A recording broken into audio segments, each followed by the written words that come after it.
Hey everyone, Ryan Young, KAATARO Jiu-Jitsu. Hope you're doing well. Let's go with another commenter here. Response to the belt, BJJ belt is a trap. Choose this mindset instead. Scott Belanger. If you hear noise in the background, it's because it's raining really hard. I'm in Austin, Texas. Just finished teaching at our Austin, Texas campus. 12112 Anderson Mill Road, Building 3, Suite A. Come visit us when you get a chance. Now, and I just don't want to drive all the way back to Dallas in the pouring rain. Anyway, so Scott Belanger, I'm a 52-year-old guy. I was a white belt for 3 years and 10 months, and it was driving me crazy. I had no idea why I was not being promoted. More importantly, what I was doing wrong, especially seeing as I was beating all of the blue belts my instructor promoted around the time, and I was at 2 years at the time. I received my blue belt, and now I've had it for 2 years, and I am 0 stripes, and again, have no idea why. I sat with a brown belt and asked him what he thought I was doing wrong, and he said, I'm a solid blue belt, but I'm very gifted and pretty strong, and I still rely on that a lot. While I agree to a certain extent, I am 52, and most of the guys I roll with are 20 years younger than me, a lot faster, and have gas tanks that never empty. These guys simply don't seem to understand that at 52, my mind sometimes says, hey, he's moving there, stop him. And my body says, no, I really do not understand the mindset. Okay, this one, it comes down to the old thing about the formula of Jiu-Jitsu. Your overall game, your G equals your physicality, P plus your technicality, your T.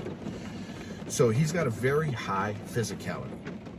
And what he's not getting, this brown belt I think is absolutely right. But what he's not getting is that he's beating and smashing guys using his physicality and not taking enough time to dial that down and learn the technicality. Now, if you can imagine somebody who's got a ton of physicality, if he dials it down and just learns a technique, and then he adds the physicality back in, his game goes through the roof. But when they're lower belts, white and blue belt, they tend to still want to play hard and want to use their physicality. Master Dave Kama, by the way, actually had a conversation with me, and it was a conversation he had with Grandmaster Hickson, who likened your physicality. That's what you walk into the studio with. That's what you work hard to do, but we all have different levels of physicality. If we max out our efforts to maximize our physicality, you still have very varying differences in physicality. So what Hickson said to Dave was this: think of your physicality as currency, and think of the technicality that your instructor has as his currency. By using your physicality on your training partners and your opponents, what you're doing is you're withdrawing from your strength account, your physicality account, and spending that in the match. What Hickson says is save that, meaning don't use it. Keep it for yourself for now, and instead take the currency I have, the technicality, meaning learn jiu-jitsu. And just take what I'm going to give you and then add that to your currency in your bank account at some point. But for now, save your strength. Don't use it now. And this guy is apparently not doing that. So what he needs to do is think of dialing it down, loosening his body up, and just try to go through the technicalities of jiu-jitsu. So one example that I use for my students is this. Imagine a board of lights. And it's just board with a bunch of light bulbs all in there, right? And the lights can either be green or red. Green if you're relaxed, red if you're flexing, right? Now each muscle, it could even be your finger, right? Each muscle is represented by a particular light bulb. So when you make a fist, right, depending on how you make that fist, right, it can be part of your forearm here, your forearm up here, and if you really squeeze hard and radiate, then it'd be your bicep, your tricep, your shoulder, up to your trap, up to your lat, down to your lat. So, just by doing a clinch, you can engage a lot of muscles, and you can light a lot of your lights red. So let's say you have 100 bulbs, and half of them are red, half of them are green. Well, when your red bulbs they've been on for too long, that's when you burn out. So what you need to do is you need to switch everything over to the green side, turn that red, and let your original set of lights relax, meaning turn green. And when you've had them relax long enough, the muscles are recovered and you can go back to flexing. So that's the equivalent of playing right-handed and working your right side, playing it, and man, I'm getting tired. Let me switch to my left side and play, right? That's tired, switch to my right side. So when you're playing one side, the other's recovering, and then when you now work the recovered side, the used up side is starting to recover as well. That's why it's very important to play both sides, number one. Another is that if you're always on top, play on the bottom, right? If you're always playing head heavy, then play feet heavy, right? Switch back and forth. Another thing is that try to use as few muscles as possible, meaning on that board, try to make the majority of your lights green and a very small minority red, meaning just use what little energy you require to get the job done and no more, right? So this gentleman is just going hard, right? And what this brown belt is saying is that if he were to just save his currency, consume the currency from his instructor, he'll be better. What he needs to is kind of look at this and say, he asks why he's not being promoted. He's using as his measurement, I can beat all these guys. Doesn't matter, right? Because it's not you versus them, it's you versus you. You need to make yourself better today than you were yesterday. Now, if you're always beating your opponents, then what good is it, right? So how do you deal with this type of situation? Let's say you're bigger and stronger than all of your opponents. You're just the biggest, strongest guy. What you need to do is you need to lighten up. Let them have position on you, right? Equal your strength to theirs. If your strength is up here, dial it down. Play at their strength level. And then see what happens. If you do that and you can still beat them, you're technically superior. But if you find that you're doing an oh shit, and now I'm gonna start going hard on you and you have to beat them, then your technicality sucks, right? I'm not saying you suck. I'm just saying that in that example, you have to, then you realize you're not as good as you think you are, and that your belt is mostly driven by your physicality. So here's a problem, and I see this happen a lot, and big guys have this problem in particular because they're so used to being on top and Hulk smashing everybody. You get a lot of times where you get big, strong guys get up to purple belt level with very little technicality, but they beat everybody. Does it make them better? No, right? However, while they're in purple belt, you now have other guys who they were smashing on now starting to catch them up, and now start passing him. There's a lot of times the big, strong guys, they get passed up. And it's because the little guys bothered to learn the technique and have been using that technique against him. They've been learning to deal with his strength. And once they know how to deal with your strength, their strength is useless. Or it could be, my thinking was when I was at a school where the average guy was 220, 230, and I was $145. All I had to do was survive the onslaught. But the thing is, I would just keep moving and make them follow me, right? My goal is if I could move an inch and make you move 12 inches, then what will happen is eventually you'll tire out. And your strength will come down. Once we get to here, now my technique was already up here, and I'd be beating you left and right. There's this one guy that I trained with years ago, trained at a school that I was at, and this guy was a fireman. He was younger than me, a little bit younger, not a lot younger than me, and he was built like a middle linebacker type of guy, right? 240 pounds, about 6'1", 6'2", and he was a blue belt. I was a purple belt at the time, and I was there on a Saturday. I would open the academy up on a Saturday and stick around for anybody who wanted to come and train late. So he and I were training. We were the only ones, and he brought his son. His son was about 4 years old, and we were training with the gi on. And once I got to the point where I got him tired, then I was just tapping him. And then he says, you know what? Let's go no gi. So I said, okay. So I took my gi top off. He took his off, and he just started going after me again. Well, the problem, though, is that I could train no gi, too. right? But he thought that since I was using the collar and stuff to choke him with it, that if he took that out of my hands, then it would be a different story. It wasn't. You know, I was still climbing all over him. But here's the thing, with a 4-year-old son who was bored, right? He'd always go, Daddy, Daddy, Daddy, Daddy, look what I'm doing, right? And while we're training, and he's, you know, initially, you know, when we were still kind of at a stalemate, he never did beat me. We're at a stalemate, and he's saying, you know, let's say his son is John.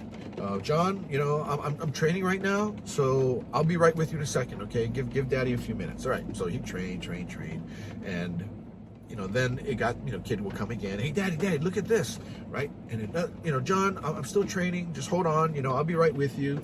And then, you know, maybe we'll stop. I go, you know, why don't you stop, talk to your son a little bit. So he did, talk to his son a few minutes, and okay, let's get back to it, right? So we'd get back, we'd train, and then I start submitting him, and I submit him, and I submit him. And the son, he's going, Daddy, Daddy, Daddy. And he goes, son, I need you to sit down, right? It started to escalate with his son. I need you to sit down. So he would sit down. And then we're going no gi, and I'm choking him out, you know, guillotines, rear naked chokes, all that kind of stuff. And, you know, he's smashing me down. I'm playing guard, and I'm getting out and climb on his back, take it, choke him out. And after about, you know, 4 or 5 times of choking him out, or, you know, stuff, I didn't armbar him too well because he would just yank it out, but I would choke him. You know, then he got really mad at his son, right? And the son can't help it. He's 4. What does he know, right? So the son goes, Daddy, Daddy, Daddy. And he goes, I told you to sit down. I'm training right now. Leave me alone, right? And I looked at him, and I'm like, really, right? I don't know if I had kids. No, I didn't have kids yet. And I just said, you know what? Session's over. We're done. Why don't you go home? And I said, you know what? And don't come back while I'm here, right? If I'm ever here, I don't want you back here. You know, you yell at your kid like that? No, right? So that was the last time I trained with him. And I told the instructor as well. I said, here's what happened. And I said, I'm not training with him again, right? Because it's so mean to a kid, right? It's his kid, right? But anyway, but what happened was, technically, I was much better than he was. Physically, he was gifted. But I could last, and I could deal with the onslaught to the point where he was now tired, and energy-wise, he was at my level, but technical, you know, I was still much better than him. So that's what it took for me to wear him down to then get to the point where I could beat him every time. So for this gentleman, what he needs to do is he needs to just dial it down and work on his technique, and then what will happen is your promotions will come. But the thing is, if you keep thinking about the belt will never come, right? And here's the thing, in my mind as well, if a student asks me, when will I get promoted? I just say, it's up to you. But at the same time, in my mind, I'm thinking he doesn't have the right mindset. He's too worried about the belt. So guess what happens? I make him wait, right? Because physically, technically, he may be ready for the belt, but mentally, he's not, right? And that's the type where you give them the belt, and then they have, just like in that, you know, BJJ mindset, you know, belt mindset or whatever I called it, belt's a trap. In that video, that's where I talk about how you start to think to yourself that you need to be a certain level to be that belt. Well, it's not a matter of being that level, you should be that level, right?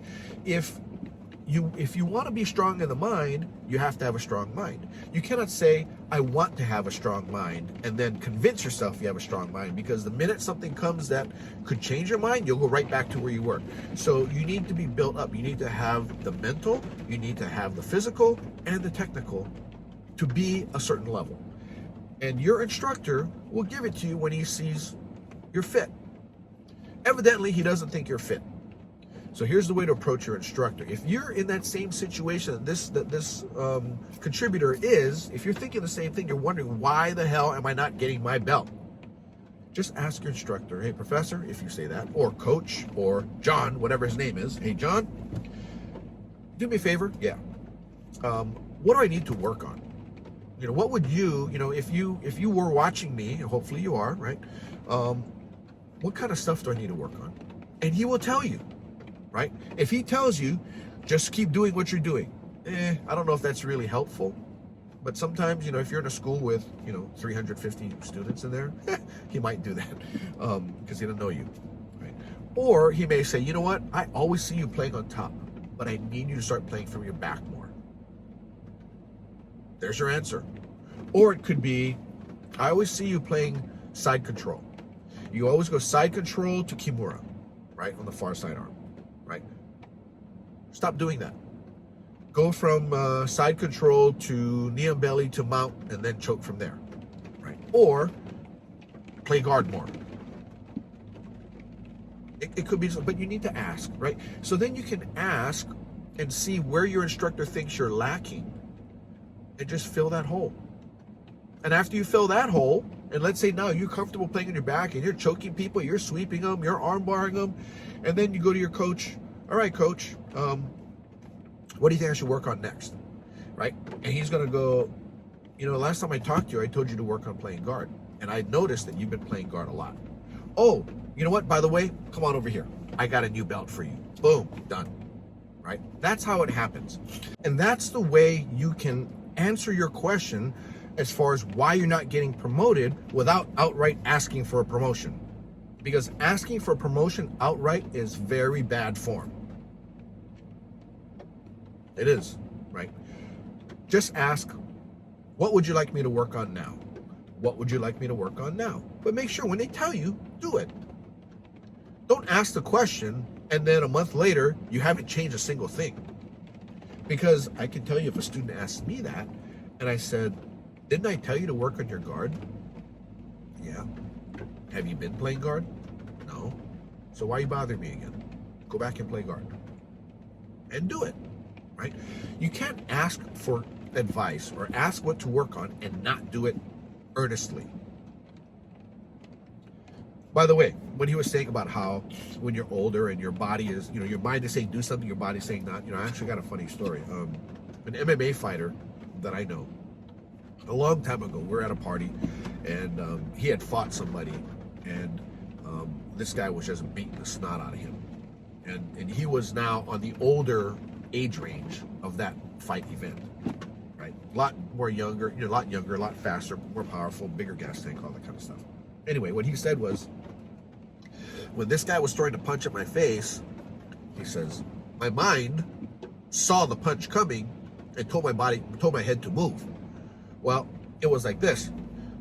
Punch coming, move your head. Move your head. Bang! Move the head. And that's what he said. That's when I knew I had to retire, because he just didn't have the reflexes anymore. And we all get to that point. So I kind of think that's what he's saying about him being 54 years old. I think he said 54 because I'm 54 too. So yeah, I see that a lot, right? I see what's going on, but the body just can't quite move to it sometimes. It will a split second later, but it's too late by then, right? Anyway, I hope this kind of worked for you as well, and it kind of answers some questions in your mind about your progress in Jiu-Jitsu. If you want to come out and train with us, feel free. We have 3 campuses. We've got Laguna Hills, California, which we call Combat Jiu-Jitsu Irvine. We've got Flower Mound, Texas, which is Combat Jiu-Jitsu Dallas-Fort Worth. And we've got Austin, Texas, which is Combat Jiu-Jitsu Austin. You can also visit us online at combatjujitsuonline.com, where you can sign up for a free trial of our online curriculum. And you can see what we do as far as our curriculum, as far as, and also the accompanying videos for those concepts as well.